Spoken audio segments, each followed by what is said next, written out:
Di sini banyak terdapat peninggalan-peninggalan sejarah bangsa dari zaman prasejarah, zaman Hindu-Buddha, zaman Islam, dan masa kolonial Belanda.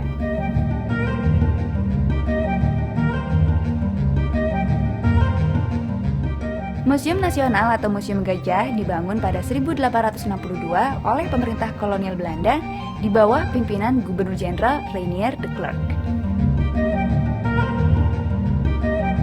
De Klerk ini merasa perlu untuk membangun sebuah gedung yang selain mampu menampung, menyimpan, dan memajang koleksi, juga digunakan sebagai kantor dan tempat menggelar kolokium-kolokium ilmiah. Pengelolaannya diserahkan kepada Perhimpunan Batavia's Genootschap van Kunsten en Wetenschappen pada tahun 1868.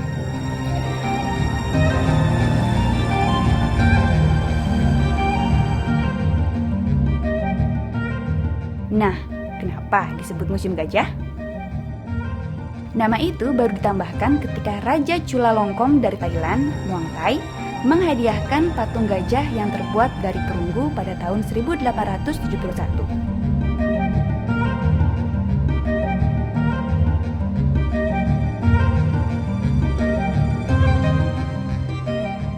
Tanggal 29 Februari tahun 1950 berubah namanya menjadi Lembaga Kebudayaan Indonesia. Dan tepat 100 tahun setelah pembangunan museum ini, tanggal 17 September tahun 1962, Museum Gajah diberikan kepada pemerintah Indonesia. Pada 28 Mei 1979, namanya resmi menjadi Museum Nasional Republik Indonesia.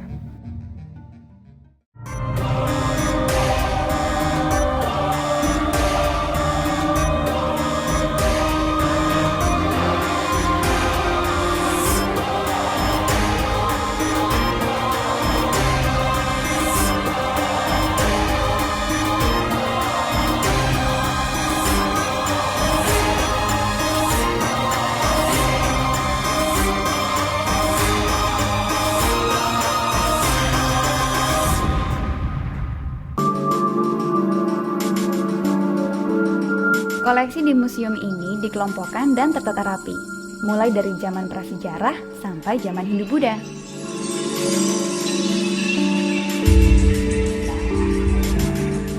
Sekarang kita ke bagian peninggalan masa prasejarah di saat manusia belum mengenal tulisan. Kita bisa melihat-lihat peninggalan zaman Paleolitikum yang berasal dari kebudayaan Pacitan, seperti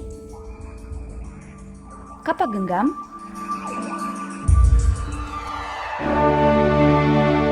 kapak perimbas, dan alat serpih atau flake.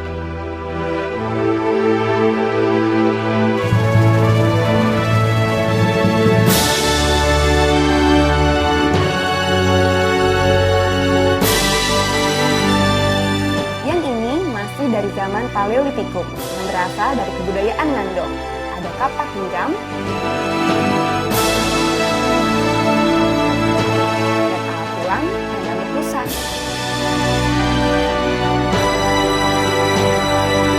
kalau yang ini merupakan benda-benda peninggalan zaman Mesolitikum. Ada kapak genggam Sumatera,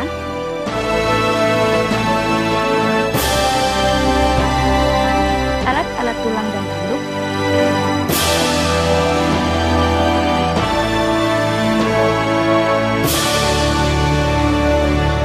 alat-alat serpih, kapak pendek, dan lukisan buah. Era terakhir zaman prasejarah adalah zaman Neolitikum.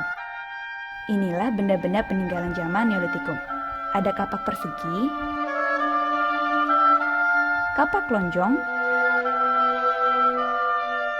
kapak bahu, gerabah, perhiasan berupa gelang, manik-manik,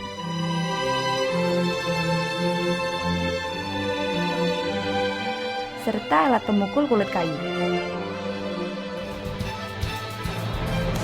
Setelah melihat koleksi peninggalan zaman prasejarah, sekarang mari kita melihat koleksi peninggalan zaman Hindu-Buddha.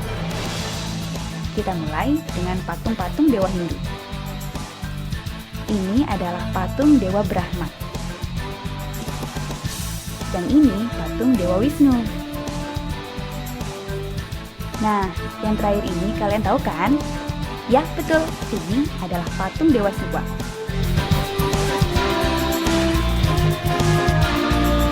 Di museum ini kita juga bisa melihat koleksi patung-patung perwujudan raja-raja kerajaan zaman Hindu-Buddha. Yang itu adalah Raja Erlangga, penguasa kerajaan Kahuripan di Jawa Timur juga. Ia digambarkan sebagai Dewa Wisnu yang naik burung Garuda.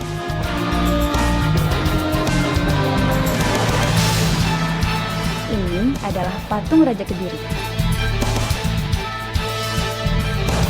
Coba perhatikan yang ini. Ini adalah patung Raja Singasari di Jawa Timur.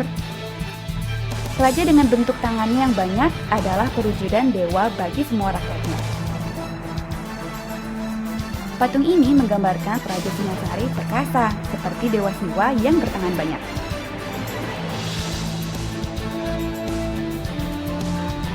Yang ini adalah patung perwujudan Raja Majapahit.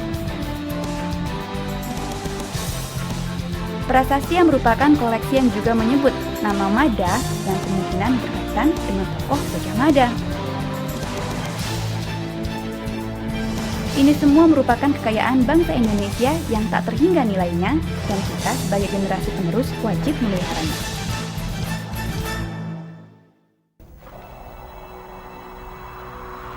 Ini namanya kaligrafi, peninggalan zaman kerajaan Islam di Indonesia.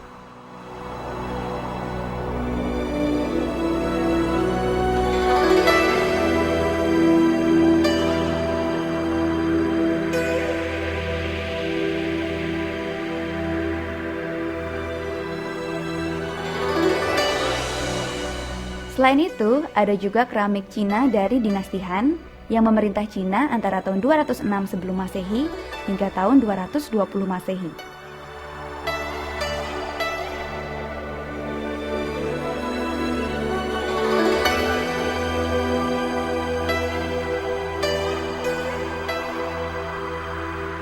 Dinasti Tang yang memerintah Cina antara tahun 618 sampai 906.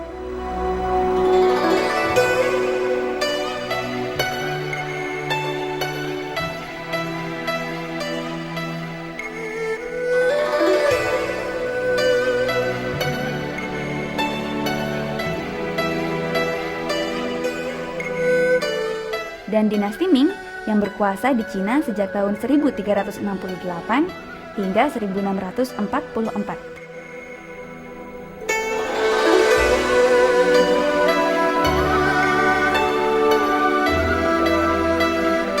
Benda-benda berupa keramik ini bisa sampai ke Indonesia antara lain karena adanya hubungan dagang antara pedagang dari Cina dan kerajaan-kerajaan yang ada di Nusantara.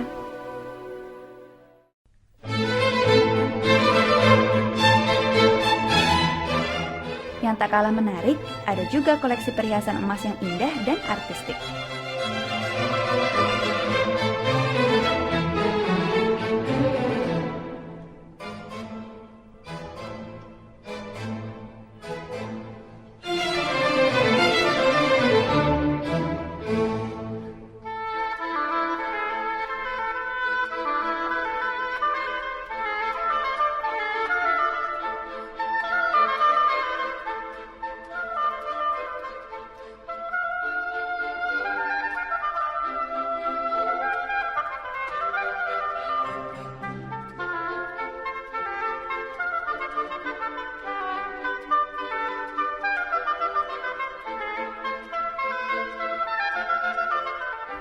Ada juga singgasana raja yang terbuat dari emas.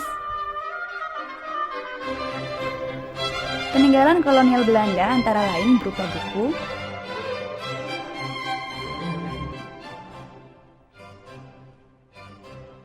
peta kuno,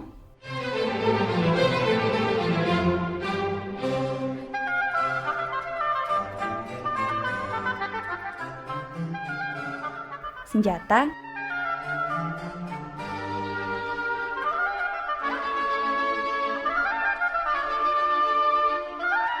serta perabotan bergaya rokoko dari abad ke-18. Nah, semua benda-benda bersejarah yang ada di museum ini menjadi salah satu bukti kebesaran bangsa kita di masa lalu.